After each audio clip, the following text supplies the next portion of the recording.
Kenapa kabarnya?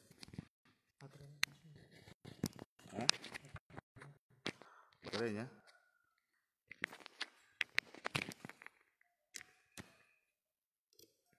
Habis baterainya? Cukup nggak? Semalam ya? Nggak dicas ya? Masih banyak? Oh.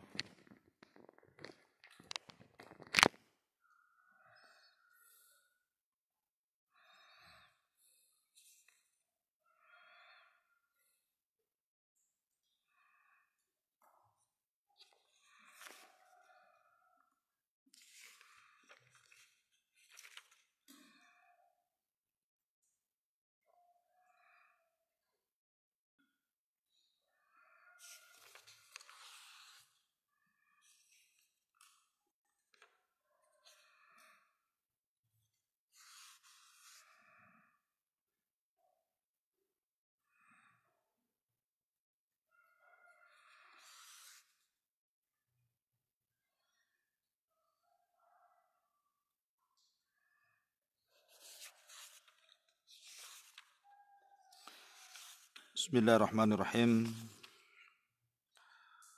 Assalamualaikum warahmatullahi wabarakatuh. Alhamdulillah wassalatu wassalamu ala Rasulillah wa ala alihi wa sahbihi wa mawalah. Wala hawla wala quwata illa billahi wa ba'du.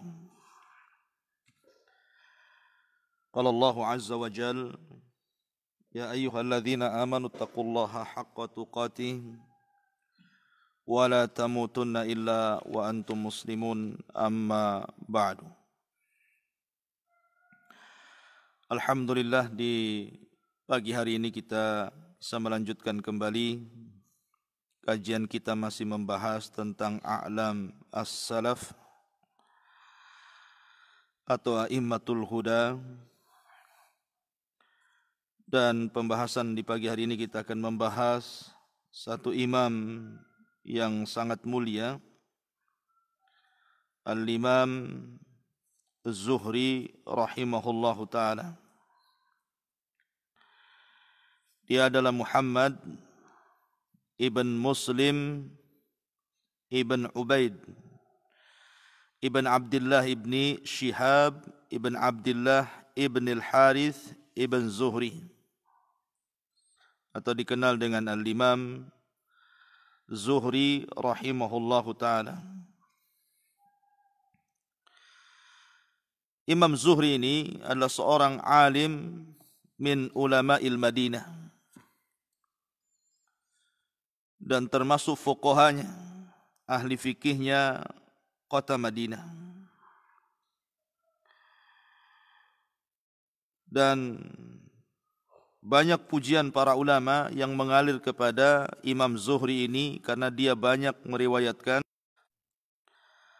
Bahkan Imam Muslim memuji beliau dan mencantumkan riwayat Zuhri secara bersendirian. Ada sekitar 90 hadis yang dicantumkan Imam Muslim dalam sahihnya, semuanya bersendirian dari Zuhri dan semuanya qawi, hadisnya kuat. Lah, Imam Zuhri sendiri adalah orang yang pertama kali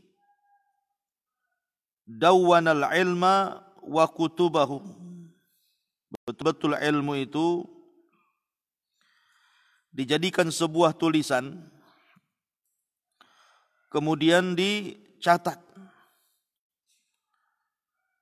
dan itu atas perintah daripada Umar bin Abdul Aziz rahimahullahu ta'ala, karena Imam Zuhri itu hidup di masa Khalifah Bani Umayyah sejak zaman Abdul Malik ibn Marwan. Kemudian meninggal Abdul Malik ibn Marwan, diganti oleh Al-Walid ibn Abdul Malik ibn Marwan, kemudian diganti lagi Sulaiman ibn Abdul Malik ibn Marwan, kemudian Abdul Aziz, Umar bin Abdul Aziz, dan yang terakhir Yazid ibn Abdul Malik ibn Marwan. Artinya dia selalu dekat dengan Khalifah Bani Umayyah. Nanti bagaimana kok bisa dekat dia? Padahal kita tahu bahwa Zuhri itu ulama Madinah. Sementara Bani Umayyah itu berseberangan dengan orang-orang Madinah. Ma'asyiral muslimin yang dimuliakan Allah Subhanahu wa taala. Beliau adalah orang yang sangat cerdas. Sejak kecil beliau belajar dari para ulama di zamannya. Pertama, ada yang mengatakan bahwa beliau belajar kepada seorang alim tentang nasab. Jadi pertama kali yang dipelajari Imam Zuhri adalah nasab. Kemudian setelah itu, setelah beliau belajar nasab, kemudian beliau pun beralih tempat untuk bermulazamah bersama Imam Sa'id ibn Musayyib, pemimpin para tabi'in selama 8 tahun. Kemudian juga bersama ulama yang lainnya dari kalangan ulama-ulama Madinah. Lah karena kuatnya hafalan Imam Zuhri ini, sehingga dia akhirnya tercetak menjadi alimin ulama Madinah. Sehingga kemudian banyak sekali pujian-pujian para ulama setelahnya. Saya akan sebutkan dulu sebelum saya berkisah beberapa manaqib beliau. Bagaimana pujian para ulama kepada Al-Imam Az-Zuhri rahimahullahu ta'ala.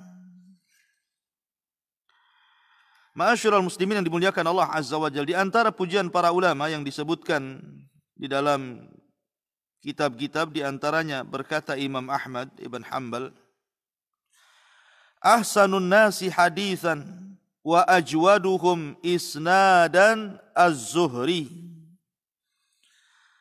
Manusia yang paling baik hadis, yang membawa hadis Nabi SAW, dan yang paling indah secara nasad, secara sanad, adalah Imam Zuhri.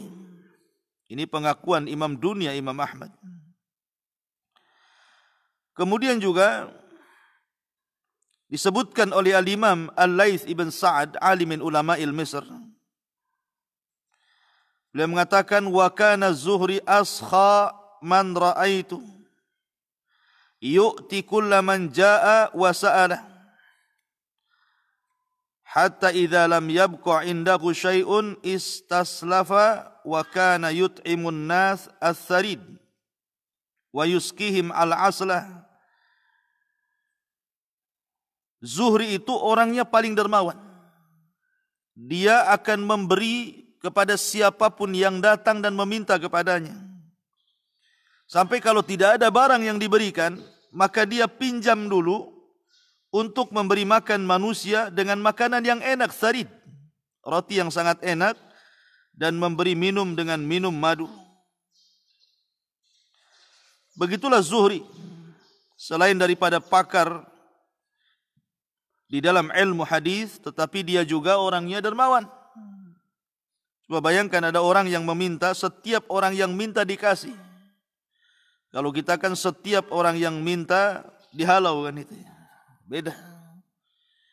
Ini setiap ada orang minta dikasih, kalau tidak punya dia pinjam sama orang. Ma'asyiral muslimin yang dimuliakan Allah Azza wa Jalla, Sufyan Ats-Tsauri atau Sufyan ibn Uyainah mengatakan dari Amr ibn Dinar, ma ra'aitu ahadan anas lil hadithi min az-Zuhri. Aku tidak pernah melihat orang yang paling pas nas hadisnya yang datang dari Nabi SAW melebihi Zuhri. Dan Amr ibn Dinar mengatakan, walaqad,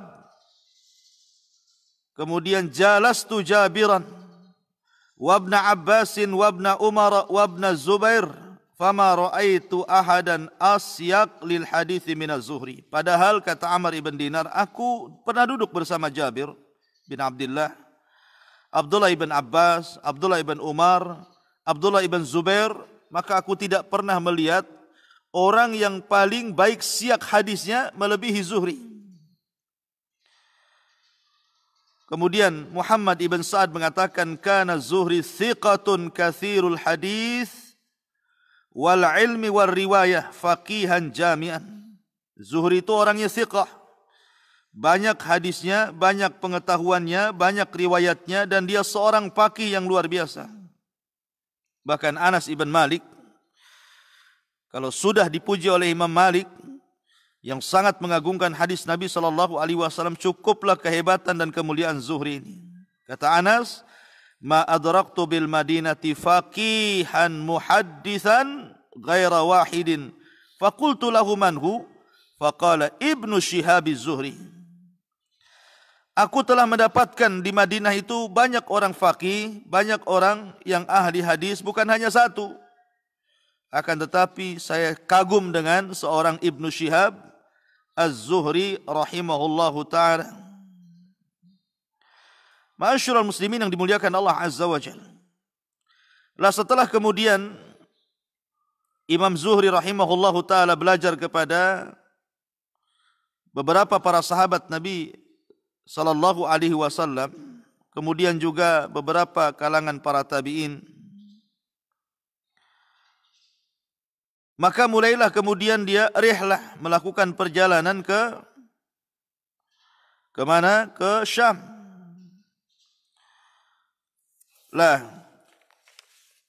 Kemudian setelah sampai di Syam ada kisah yang menarik.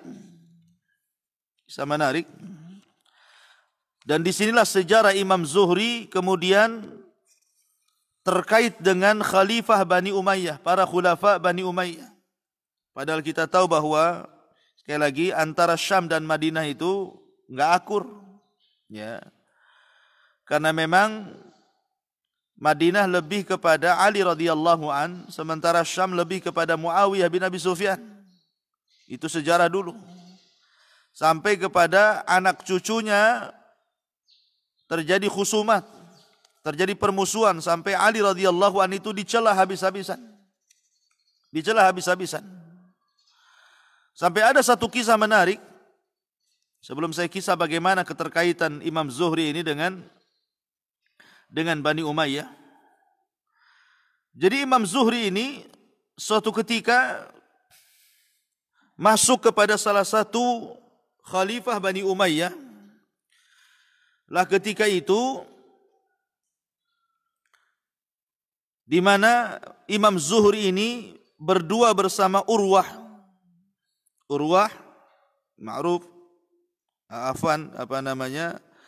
bersama salah satu kawannya. Jadi Imam Zuhri dipanggil oleh sang khalifah bersama Sulaiman ibn Yasar. Jadi dia dan Sulaiman ibn Yasar dipanggil sama khalifah. Ketika itu khalifah bertanya tentang ayat innal ladzina ja'u bil ifki usbatum minkum la tahsabuhu syarran lakum bal huwa khairul lakum likulli imri'in minhum maktasaba minal itsmi walladzi tawalla kibrahu minhum lahu adzabun adzim. Jadi ada kasus di zaman Rasul tentang hadisatul ifki namanya. Hadisatul ifki ini bicara tentang tuduhan Ummul Mukminin dituduh berzina. Akhirnya kemudian Allah Subhanahu wa taala turunkan surah Nur sebagai berlepas dirinya Aisyah radhiyallahu anha dari tuduhan itu. Kemudian Allah menurunkan walladzi tawalla kibrahu minhum lahu adzabun alim. Dan orang-orang yang memicu fitnah ini maka mereka akan mendapatkan azab yang pedih. Nah ini khalifah ini pertama bertanya kepada Sulaiman ibn Yasar. Ya Sulaiman, kata khalifah, ma ra'yuka fi hadhil ayat? Bagaimana pendapatmu tentang ayat ini? Siapa yang dimaksud kibrahu di sini?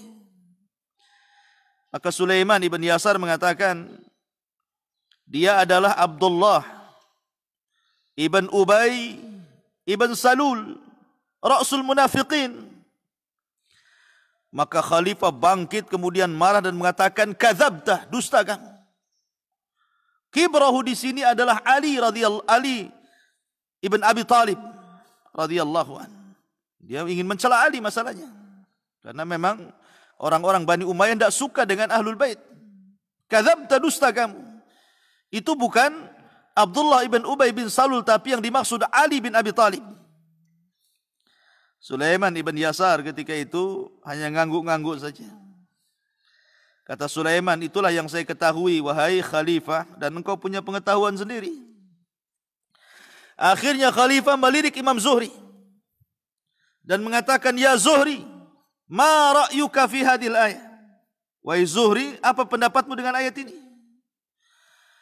Maka Imam Zuhri mengatakan, seperti yang dikatakan Sulaiman ibn Yasar, yang dimaksud adalah Abdullah ibn Salul ibn Sabah, tokoh munafik Madinah. Dialah yang awal memerciki api fitnah terhadap Ummul Mukminin. Lagi-lagi khalifah bangkit mengatakan, kadzabta, dusta kamu. Ketika khalifah bangkit kemudian mengatakan kadzabta kepada Ibnu Syihab Az-Zuhri ini, Zuhri pun bangkit. Subhanallah, berani dia depan khalifah. Kemudian dia mengatakan kepada sang khalifah, ya, dan mengatakan, ya khalifah, wallahi demi Allah, lau anna munadiyan minas sama yunadi annal kadhiba halalun ma kadzabtu. Khalifah, kalau seandainya demi Allah ada penyeru yang datang dari langit menyeru kepadaku, sesungguhnya dusta itu halal, aku tidak akan berdusta. Kemudian dia mengatakan, ya khalifah, haddatsana Alqamatu wa urwatun anna alladhi tawalla kibrahu huwa Abdullah ibnu Salul ibn Sabah. Kata Imam Zuhri, wahai khalifah, wallahi seandainya ada penyeru yang menyuruh dari langit, berdusta itu saya tidak akan berdusta. Telah menceritakan kepadaku Alqamah, dia berkata telah menceritakan kepada kami Sa'id dan Urwah bin Zubair bahwa yang dimaksud alladzi tawalla kibrahu, yang membuat percikan api fitnah itu adalah Abdullah ibn Salul ibn Sabah. Ketika Zuhri marah, khalifah yang takut terbalik. Khalifahnya yang takut. Karena sangat memiliki pamor yang luar biasa Imam Zuhri. Akhirnya didekati Imam Zuhri oleh khalifah, dipeluknya. Subhanallah. Ya. Ma'asyiral muslimin yang dimuliakan Allah Azza wa Jalla. Lah, kenapa kemudian Imam Zuhri bisa dekat dengan Bani Umayyah? Padahal Bani Umayyah musuhnya Ahlul Bait. Di zaman itu makanya di mimbar-mimbar di Syam itu, apabila selesai khutbah Jumat, mereka akan melaknat Ali dan keluarganya. Baru di zaman Umar bin Abdul Aziz, lafaz-lafaz laknat itu dibuang. Kemudian diganti dengan bahasa yang lain. Kata Umar bin Abdul Aziz, kenapa kalian melaknat Ahlul Bait? Tidakkah kalian ganti dengan lafaz innallaha ya'murukum bil adli wal ihsan wa ita'i dzil qurba wa yanha 'anil fahsya'i wal munkari wal bagh ya'idukum la'allakum tadhakkarun. Akhirnya perkataan Umar bin Abdul Aziz ini sampai hari ini dibaca oleh para khatib untuk mengganti celaan Ali kepada lafaz yang lainnya. Lah, ketika kemudian Imam Zuhri ini sudah menyerap ilmu ahli Madinah, kemudian dia ingin rihlah kemana? Ke Syam. Ya, ingin rihlah ke Basrah sana. Karena ketika itu pusat ibu kotanya di sana. Maka berangkatlah Imam Zuhri menuju ibu kota di Syam. Ketika sampainya kemudian di Damaskus, ya, di Syam sana, kemudian dia masuk ke Masjid Jami Al-Umawi di waktu sahur. Bayangkan, waktu sahur mungkin jam 3:30 gitu kan. Ya. Maka lihat manusia berjubel. Rupanya di situ ada Qabisah ibn Du'ab. Qabisah ibn Du'ab itu termasuk wazir, termasuk menteri agamanya mungkin bahasanya, yang selalu memberikan fatwa qadhinya kepercayaan Abdul Malik ibn Marwan. Bayangkan ada ta'lim di waktu sahur. Sekarang ta'limnya pada maghrib, pada subuh, ini ta'lim waktu sahur. Bayangkan, apa enggak hebat tuh orang dulu itu kalau belajar itu. Coba saya buka taklim jam 3 gitu. Kira-kira ada yang datang enggak? banyak, tapi jin-jin hutan Jabal Uhud, jin-jin hutan Jabal Uhud itu yang datang ke sini ya. Kalau manusia ya ngorok semua ya. Dibangunkan saja susah, apalagi suruh ngaji. Ya kan? Ma'asyiral muslimin yang dimuliakan Allah Azza wa Jalla. Jadi ini majlis di waktu sahur. Di waktu sahur bayangkan, ngaji. Jadi kaget ini, kok ada majlis di waktu sahur pula kan gitu. Akhirnya Imam Zuhri ini, cobalah dia masuk ke Masjid Umawi ini. Dia duduk di situ. Rupanya di situ yang sedang memberikan ceramah adalah qadhinya, orang kepercayaannya, Abdul Malik ibn Marwan, namanya Qabis ibn Du'ab, seorang alim besar di Syam. Ya. Lah ketika itu karena ada orang baru, jadi murid-muridnya Qabisa ini heran. Kemudian bertanya kepada Zuhri, min aina anta, dari mana kamu? Dia mengatakan saya dari Madinah. Saya putranya ini, nasabnya ini begini-begini, kenalan gitu. Kemudian dia mengatakan, hal indaka ilmun, apakah kamu punya ilmu? Kata Zuhri, na'am, ya. Saya belajar kepada Sa'id bin Musayyib, saya belajar kepada Anas bin Malik, saya belajar kepada para sahabat, ya kan. Akhirnya kemudian orang-orang itu mengatakan, wahai Zuhri, ma hukmu an ummil walad? Wahai Zuhri, bagaimana pendapat tentang hukum permasalahan ummul walad? Ummul walad itu adalah seorang budak yang digauli tuannya kemudian punya anak. Anaknya kan merdeka. Bagaimana hukumnya ini? Kemudian mereka mengatakan sungguh Khalifah Abdul Malik ibn Marwan sudah bertanya kepada Qabisah guru kami, tapi dia tidak tahu. Dan kami pun bertanya, dia pun tidak tahu. Maka Zuhri kemudian menjawab dengan fatwanya Umar bin Khattab radhiyallahu anhu. Dia memberikan fatwa dengan mengambil fatwa daripada Umar bin Khattab tentang hukum ummul walad. Wah, ta'ajjaban nas, manusia heran dengan luasnya pengetahuan. Maka setelah kemudian Zuhri menjawab, maka orang-orang pun mendatangi Qabisah dan menceritakan ada tamu namanya Ibnu Syihab Zuhri. Dia seorang alim. Maka akhirnya Qabisah menghentikan kajian, kemudian mendekati Zuhri dan bertanya beberapa persoalan agama yang dia tidak tahu dan Zuhri tahu. Takjublah di situ Qabisah ibn Du'ab, padahal itu satu-satunya orang alim di Syam ketika itu. Dari situlah setelah sholat subuh, maka kemudian Qabisah menjanjikan dia mengajak kepada Abdul Malik ibn Marwan khalifah. Diajak kepada Abdul Malik ibn Marwan sang khalifah. Kemudian kenalan. Dikenalkan ini Zuhri dari Madinah. Sebutkan. Ya. Ketika Imam Zuhri menyebutkan guru-gurunya, siapa gurumu? Sa'id bin Musayyib. Siapa gurumu lagi?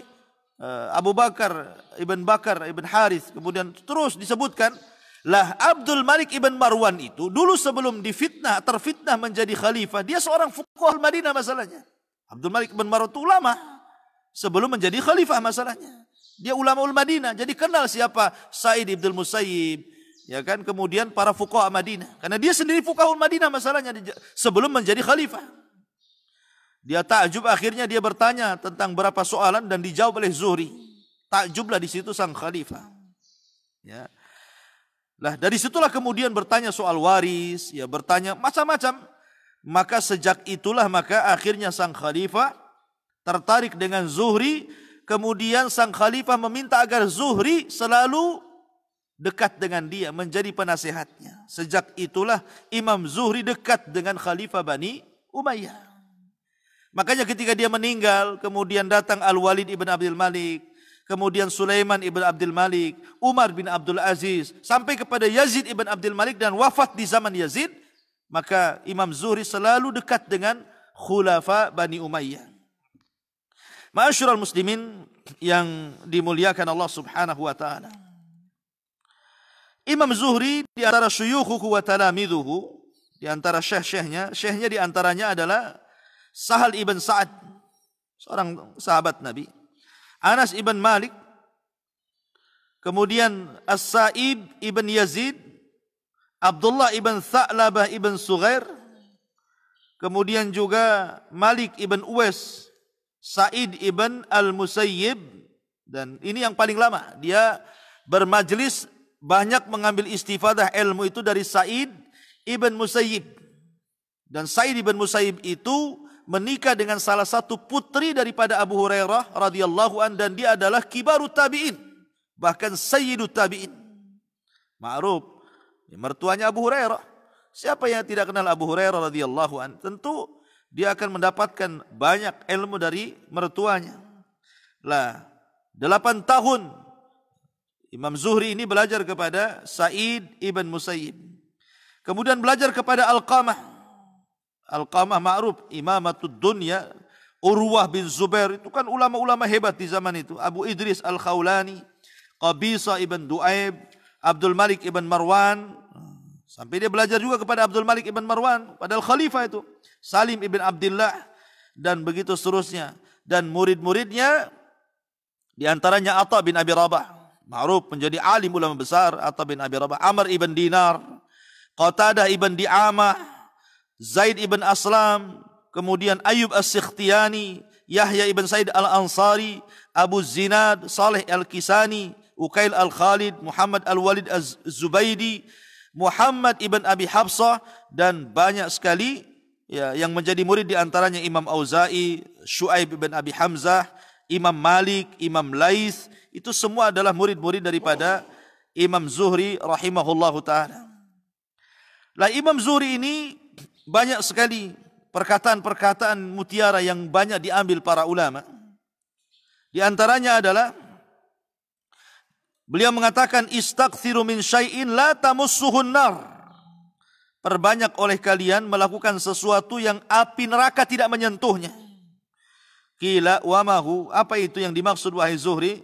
Maka Imam Zuhri mengatakan al-ma'ruf, kebaikan. Al-ma'ruf, kebaikan. Makanya Rasul mengatakan apa?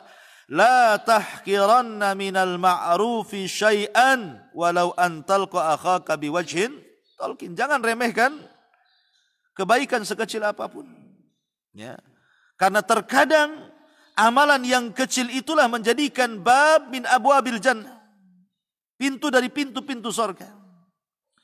Sampai ketika ada seorang dai dengan kepiawaian bicaranya, orator, banyak orang dapat hidayah karena dai ini.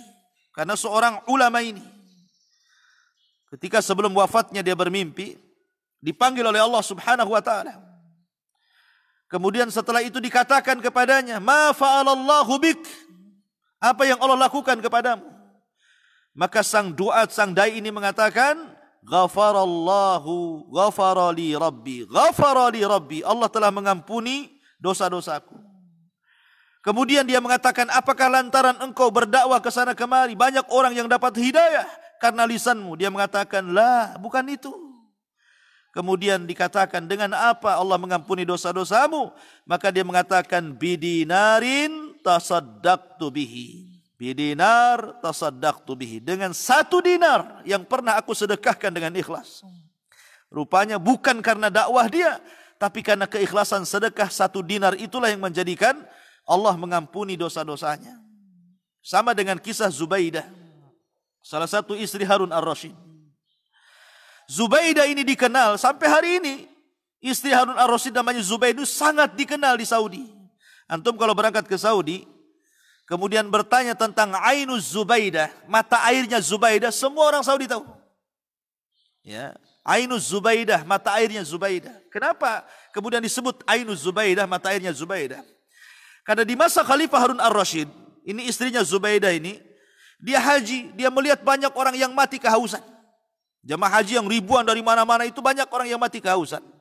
Akhirnya kemudian dia minta kepada suaminya untuk menginfakkan seluruh hartanya. Gelangnya, emasnya, tasnya, bajunya, sendalnya, semua kalau bahasa kita ya. Ya, semuanya. Kemudian dananya disumbangkan untuk membuat mata air yang terbentang dari Mina sampai ke Arafah. Sehingga akhirnya banyak jemaah haji yang bisa minum dari mata air itu. Sehingga mata air itu disebut Ainu Zubaidah, mata airnya Zubaidah. Dikisahkan tentang Zubaidah ini, ketika dia meninggal dunia, sebelum meninggal dunia, dia dipanggil oleh Allah Subhanahu wa ta'ala. Kemudian setelah itu dia pun tersenyum dan tertawa. Maka dikatakan kepada Zubaidah, ma fa'alallahu biki ya Zubaidah. Apa yang Allah lakukan kepadamu wahai Zubaidah? Maka Zubaidah mengatakan, ghafarali rabbi. Allah telah mengampuni dosa-dosaku. Maka dikatakan kepada Zubaidah, abi ainin amiltiha ya Zubaidah, apakah lantaran kau sudah membuat banyak mata air, ribuan jemaah haji minum dari mata airmu? Kata Zubaidah, al-ain wa mal-ain. Bukan karena mata air. Tetapi kata Zubaidah, bi raq'ataini uhafidhu alaiha fi jawfin minal laili. Karena 2 rakaat yang kujaga setiap malam dan tidak pernah kutinggalkan. Dari sini menunjukkan apa? Jangan remehkan sekecil apapun kebaikan. Boleh jadi yang kecil itulah penyebab masuk surga, bukan yang besar. Makanya kalau seandainya Allah Subhanahu wa taala berikan kepada kita rizki, walaupun tidak banyak, bantu manusia. Kalau seandainya Anda jalan kaki dari sini ke rumah, kemudian ada batu di jalan, kenapa tidak Anda ambil kemudian disingkirkan ke pinggir? Apa susahnya? Ya. Atau ada paku, ya antum ambil kalau ada dompet aja. Nampak dompet, baru diambil. Ya, kalau nampak paku, malas kan gitu ya. Ma'asyiral muslimin yang dimuliakan Allah Azza wa Jalla. Kemudian juga di antara perkataan beliau mengatakan, "Malam yamna'hul halal, malam yamna'hul halalu syukruhu lam yaglib halalu sabruhu." Barang siapa yang tidak mencegah yang halal, kemudian dia bersyukur karenanya, maka dia tidak akan terkalahkan dengan kesabarannya. Maksudnya, orang yang selalu bersyukur karena kehalalannya, maka dia akan tetap bersabar dalam mencari rizkinya. Karena kita tahu bahwa di zaman sekarang orang yang mencari yang halal itu sedikit dan kebanyakan orang yang mengambil yang haram. Kemudian juga dikatakan ma'ubidallahu bisyai'in afdal minal ilmi. Allah tidak diibadahi dengan sesuatu yang lebih utama dibandingkan diibadahi dengan ilmu. Ya, karena ilmu itu wasilatun likulli fadilah. Ilmu itu jembatan mendapatkan keutamaan. Makanya kalau ada orang solat berdua begini, yang satu solat karena ilmu, yang satu solat karena taklid. Ya, karena dari tengok orang ruku ikut ruku, tengok orang sujud ikut sujud, tengok orang tasyahud ikut tasyahud. Tapi yang satu ini solatnya betul-betul takbiratul ikhram karena dia membaca Nabi seperti itu. Ketika ruku karena Nabi melihat membaca seperti itu. Dan begitu seterusnya. Jadi yang satu solat karena ilmu, yang satu solat karena taklid. Kata para ulama, yang solat karena ilmu dapat pahala. Yang solat tanpa ilmu dia dapat capek dengan gerakannya. Dalilnya, ketika orang-orang yang di kuburan ditanya siapa Rabbmu, siapa Nabimu, siapa apa agamamu, maka orang yang berilmu bisa jawab, Allah Tuhanku, Muhammad Nabiku, Islam adalah agamaku. Tapi orang jahil dia tidak tahu. La adri, saya tidak tahu. Aqulu kama qalan nas wa fa'altu kama fa'alan nas. Dia taklid tidak tahu, akhirnya disiksa sampai kiamat. Naudzubillah. Ma'asyiral muslimin, makanya Imam Zuhri mengatakan ma'ubidallahu bisyai'in afdal minal ilmi. Tidaklah Allah diibadahi dengan sesuatu yang lebih afdal dibandingkan dengan ilmu. Ma'asyiral muslimin yang dimuliakan Allah Azza wa Jalla, intinya bahwa Imam Zuhri rahimahullahu taala adalah imam yang sangat agung karena juga waktu yang membatasi kita. Wallahu a'lam bishawab. Imam Zuhri kemudian wafat di masa Khalifah Yazid ibn Abdul Malik ibn Marwan. Subhanakallah bihamdika asyhadu an la ilaha illa anta astaghfiruka wa atubu ilaik. Allah taala. Assalamualaikum warahmatullahi wabarakatuh.